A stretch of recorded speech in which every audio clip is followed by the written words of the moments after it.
പ്രിയമുള്ളവരെ, ഇന്ന് നിങ്ങളിലേക്ക് എത്തിക്കാൻ പോകുന്ന വാർത്ത ഒരല്പം കൃഷിയുമായി ബന്ധപ്പെട്ട കാഴ്ചകളാണ്. അതായത് ഞാൻ എയർ ലെയറിങ് ചെയ്ത് കട്ട് ചെയ്ത് വെച്ച ഒരു തൈ നിങ്ങൾക്കിവിടെ കാണാൻ സാധിക്കും. ഇത് പൂവിട്ടിട്ടുണ്ട്. കാരണം ഇതിൻ്റെ മദർമരം ഓൾറെഡി പൂവിട്ടിട്ടുണ്ട്. അതിൻ്റെ ഒരു കൊമ്പും വേണം നമ്മൾ എയർ ലെയറിങ് ചെയ്ത് ഏകദേശം ഒരു മാസം കഴിഞ്ഞു. അപ്പോൾ ഇനി ഇത് പറിച്ച് നടുന്ന കാഴ്ചകളൊക്കെയാണ്. അപ്പോൾ പറിച്ച് നടുമ്പോൾ നമ്മൾ ശ്രദ്ധിക്കേണ്ട കാര്യങ്ങളും എയർ ലെയറിങ് ചെയ്യുമ്പോൾ നമ്മൾ ശ്രദ്ധിക്കേണ്ട കുറച്ച് കാര്യങ്ങളൊക്കെ ആയിട്ട് ബന്ധപ്പെട്ട ഒരു വിശേഷമാണ്. അങ്ങനത്തെ 1-2 വീഡിയോ ഞാൻ ചെയ്തിട്ടുണ്ട് മുമ്പ്. എങ്കിലും ഈ വീഡിയോ ഇങ്ങനെ നിങ്ങളെപ്പോലെ ഇത്തരം കാര്യങ്ങളൊക്കെ ഇഷ്ടപ്പെടുന്നൊരു വ്യക്തിയും കൂടിയാണ്. അപ്പോൾ അങ്ങനെയുള്ള കാഴ്ചകൾ കാണാൻ വേണ്ടി ഇതെങ്ങനെ ചെയ്യും എന്നുള്ളതിന് ഇതുമായി ബന്ധപ്പെട്ട് ഒരുപാട് സെർച്ചിങ്ങിലൂടെയൊക്കെ നമ്മൾ മറ്റുള്ള കുറേ വീഡിയോ കണ്ടു. അതുപോലെ തന്നെ ഇത്തരം കാര്യങ്ങൾ നേരിട്ട് ചെയ്യുന്ന ആളുകളുടെ അടുത്തുള്ള ഉപദേശങ്ങളൊക്കെ സ്വീകരിച്ചുകൊണ്ട് സ്വന്തമായി ചെയ്യാൻ വേണ്ടി ഒരു ശ്രമം നടത്തിയതാണ്. ആദ്യത്തെ ഒരു ശ്രമം പരാജയമായിരുന്നു.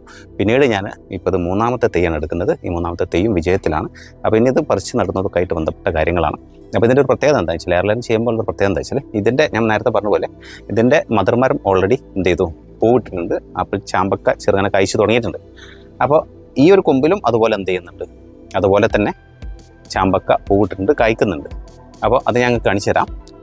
അപ്പോൾ ഇതൊക്കെയാണ് ഇതിൻ്റെ ഒരു പ്രത്യേകത. അതായത് ഇപ്പം നമ്മുടെ വീട്ടിൽ നമുക്ക് ഇഷ്ടപ്പെട്ട ഒരു മരം ഉണ്ടെങ്കിൽ ഫലവൃക്ഷത്തെയാകട്ടെ ചെടികളാകട്ടെ എന്തോ ആകട്ടെ, അപ്പോൾ അത്തരം കാര്യങ്ങളെ നമുക്ക് അതിൻ്റെ ഒരു കോപ്പി അപ്പോൾ നമുക്ക് വേണ്ടപ്പെട്ട ആളുകളിലേക്ക് അത് കൈമാറണം. സെയിം പ്രായമുള്ള ഒരാൾക്കത് കൈമാറേണ്ടതുണ്ട്, അല്ലെങ്കിൽ അവർക്ക് അത് താല്പര്യം ഉണ്ടെങ്കിൽ നമുക്ക് ഇങ്ങനെ ഒരു മെത്തേഡ് ഉപയോഗപ്പെടുത്തിയാൽ സെയിം സമയത്ത് തന്നെ കായ്ക്കാൻ പറ്റുന്ന അതേ മൂപ്പുള്ള മറ്റൊരു മരത്തെ പെട്ടെന്ന് സൃഷ്ടിച്ചെടുക്കാൻ സാധിക്കും എന്നുള്ളതാണ് എയർ ലെയറിങ്ങിൻ്റെ ഒരു പ്രത്യേകത. അപ്പോൾ എന്തായാലും ഇതിൻ്റെ തുടർന്നുള്ള കാഴ്ചകളൊക്കെ നമുക്ക് ഇനി നേരിട്ട് ലൈവായിട്ട് നമുക്ക് കാണാം. ഓക്കെ.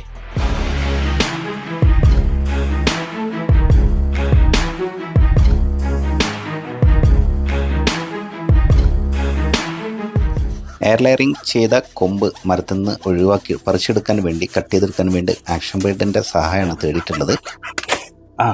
അപ്പോൾ മരം കട്ട് ചെയ്തെടുക്കണം. അപ്പോൾ ഈ മരം നമ്മൾ കട്ട് ചെയ്തെടുത്തിട്ടുണ്ട്. ഇനി നമുക്ക് പറിച്ച് കുഴിച്ചിടാൻ വേണ്ടി മറ്റൊരു സൗകര്യം തേടി അങ്ങോട്ട് കൊണ്ടുപോകും. പ്രിയമുള്ളവരെ, നമ്മൾ കട്ട് ചെയ്ത് ആ കൊമ്പ് ഇങ്ങോട്ട് മാറ്റി വെച്ചിട്ടുണ്ട്. ഇനി ഇത് പറിച്ച് നടാൻ വേണ്ടിയാണ് അവിടുന്ന് കട്ട് ചെയ്ത് കൊടുക്കുന്നത്. ഇത് മറ്റൊരു ചാമ്പക്ക മരമായി സെയിം അവിടെ കാണുന്ന ഞാൻ കട്ട് ചെയ്ത മരത്തിൻ്റെ അതേ പ്രായത്തിലുള്ള അതേപോലെയുള്ള മറ്റൊരു മരമായിട്ട് മാറിയിട്ടുണ്ട്. അതിനുവേണ്ടിയാണ് നമ്മൾ എയർ ലെയറിങ് ഒക്കെ ചെയ്യുന്നത്. അപ്പോൾ ഇനി ഇത് മാറ്റി നടാനുള്ള പരിപാടിയിലാണ്. അപ്പോൾ ഇനി ഇത് എന്തുമാത്രം വേരുകൾ നമ്മൾ മുമ്പ് സെറ്റ് ചെയ്ത് വെച്ച ചകിരിച്ചോറും മണ്ണും ഒരല്പം വളം കൂടി മിക്സ് ചെയ്ത് വെച്ചതാണ് ഈ കാണുന്നത്. അപ്പോൾ ഇതെല്ലാം പാക്ക് ചെയ്ത് വെച്ചിട്ടുണ്ട്, വെള്ളം ഉള്ളിലേക്ക് കടക്കാതിരിക്കാൻ. മഴക്കാലത്ത് ചെയ്ത് വെച്ചതാണ്. അപ്പോൾ കൂടുതൽ വെള്ളമായി കഴിഞ്ഞതൊക്കെ നഷ്ടപ്പെട്ടു പോകും. അപ്പോൾ ഇനി ഇതിൻ്റെ ഉള്ളിൽ എന്തുമാത്രം വേരുകളുണ്ട് എന്നൊക്കെ ഞാനിതൊന്ന് പൊട്ടിച്ച് നിങ്ങൾ കാണിച്ചു തരാം. അപ്പോൾ പ്രിയമുള്ളവരെ, നമ്മൾ ഇതിൻ്റെ മുകളിൽ ഞാൻ നല്ലൊരു കവർ പാക്ക് ചെയ്ത് വെച്ചിട്ടുണ്ട്. നമ്മൾ മേലെ ചുറ്റിയിരുന്ന കവറൊക്കെ ഒഴിവാക്കിയിട്ടുണ്ട്. അപ്പോൾ ഇനി അതിൻ്റെ വേരുകൾ ഇപ്പോൾ നിങ്ങൾ കാണുന്നുണ്ടാവും. ഈ മണ്ണിലേക്ക് വെച്ച് കിട്ടിയ മണ്ണിലേക്ക് വേരുകൾ സഞ്ചരിക്കുന്ന കാഴ്ചകളൊക്കെയാണ് ഇപ്പോൾ കാണുന്നത്.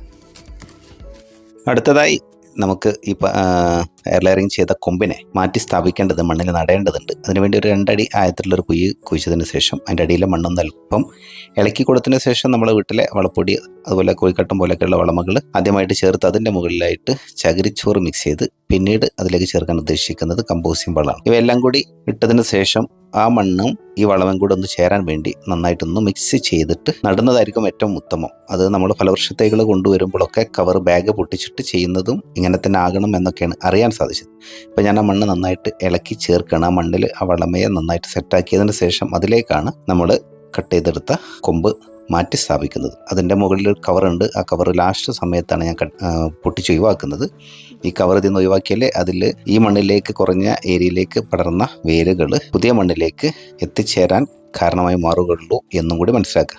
അപ്പോൾ എന്തായാലും പ്രിയമുള്ളവരെ, ഈ വീഡിയോയിലൂടെ നിങ്ങളിലേക്ക് എത്തിക്കാനുള്ള കാഴ്ച ഇതൊക്കെ തന്നെ ആയിരുന്നു. ഇത്തരം കാര്യങ്ങളെക്കുറിച്ചുള്ള കൂടുതൽ വിശദമായ വിവരങ്ങൾ ഉൾപ്പെടുത്തിക്കൊണ്ടുള്ള വീഡിയോ ഞാൻ അതിന് മുമ്പ് ചെയ്തിട്ടുണ്ട്. അതിൻ്റെ ലിങ്ക് ഞാനിതിൻ്റെ എൻഡ് സ്ക്രീനിൽ കൊടുക്കുന്നുണ്ട്. കൂടുതൽ കാഴ്ചകൾ കാണണം എന്നാഗ്രഹിക്കുന്നവരാണെങ്കിൽ ആ ലിങ്ക് വഴി ആ വീഡിയോ കാണാൻ മറന്നു പോകരുത്. വീഡിയോ ഇഷ്ടമായ ലൈക്ക് ചെയ്യാനും നിങ്ങളുടെ വിലപ്പെട്ട അഭിപ്രായ നിർദ്ദേശങ്ങൾ അറിയിക്കാനും കൂടുതൽ ആളുകളിലേക്ക് ഈ വീഡിയോ എത്തിച്ചേരണമെന്ന് നിങ്ങൾ ആഗ്രഹിക്കുന്നുവെങ്കിൽ വീഡിയോ ഷെയർ ചെയ്യാനും ഇത്തരം വാർത്തകൾ കൂടുതൽ കാണാൻ വേണ്ടി ചാനലൊന്ന് സബ്സ്ക്രൈബ് ചെയ്യാനും മറന്നു പോകരുത്.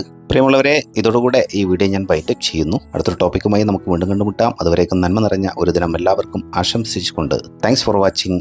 ജയ് ഹിന്ദ്.